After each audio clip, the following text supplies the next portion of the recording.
Hey everyone, welcome to this week's episode of Forbes Flash. Thanks for joining us. We'll kick off today by talking about one of our own events, the Forbes CIO Summit, which addresses challenges chief information officers face in this era.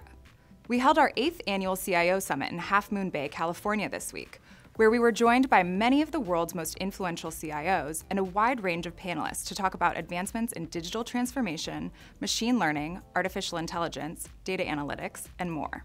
Attendees heard from speakers like Frank Zhang, Oracle's Group Vice President of Blockchain Product Development, who predicts that up to 60% of companies will use blockchain in the next few years. The event closed out with a conversation with Facebook co-founder Dustin Moskovitz, who left the social media giant a decade ago to start Asana, which is a $1.5 billion company focused on rethinking work management. To prove the company's strategy, the company took a pretty major step. They've ditched internal email. Folks looking to communicate with Asana employees can of course still reach them via email, but employees don't send them amongst themselves. While not everyone's ready to banish email entirely, Asana has more than 60,000 paying organizations, from Uber to Air France, and a wide potential customer base to tackle.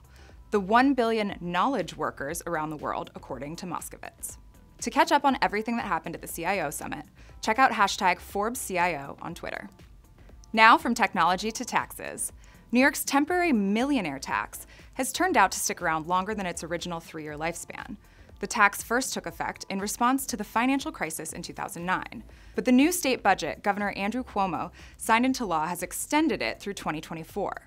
So who will be affected? Well, millionaires will be hit with a top 8.82% rate for another 5 years. For context, the state personal income tax starts at 4% and gradually climbs to a permanent top rate of 6.85%. New York City residents pay a combined city-state top rate of 12.7%, second only to California's longtime top 13.3% rate that kicks in on $1 million of income. Despite the theory that high-income earners might leave the state because of the tax, that doesn't appear to be happening, and legislators have a good reason to keep it around as long as possible. The Millionaire Tax brings in about $4.5 billion a year, which is more than 4% of the state's operating budget. And, quick plug, if you haven't filed your taxes yet, don't panic quite yet. You could be one of the millions of Americans who file for extensions each year. And no, it won't trigger an IRS audit. Filing for an extension just takes a few minutes with no special hoops to jump through, including no fee payable to the IRS. The regular timely filing rules apply, so be sure to get your extension postmarked or e-file accepted by the end of the day on April 15th. Assuming you're on time, you'll have 6 more months to get your return to the IRS and not have to worry about the late filing penalty. Baseball fans, are you ready for this? While your team is obviously most valuable in your heart, we crunched the numbers to find out which is worth the most when it comes to real money. Congrats, Yankee fans. Your team is the most valuable by far, worth $4.6 billion. The LA Dodgers came in second, worth $3.3 billion. That's quite the gap between New York City and LA. And if your team isn't worth as much as you'd hoped, rest assured that the sport of baseball isn't going anywhere anytime soon.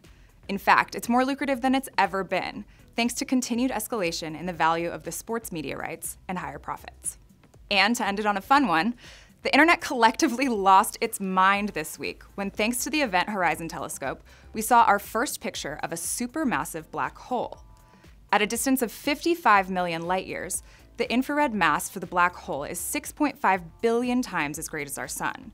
Physically, that corresponds to a size greater than that of Pluto's orbit around the sun. If there were no black hole present, it would take light around a day to travel across the event horizon's diameter. The story of the Event Horizon Telescope is a remarkable example of high-risk, high-reward science.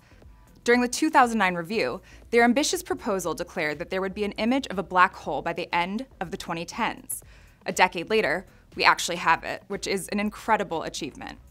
What a historic event to celebrate the close of the week. Thanks for joining us. Share your feedback using #ForbesFlash, and we'll see you next week.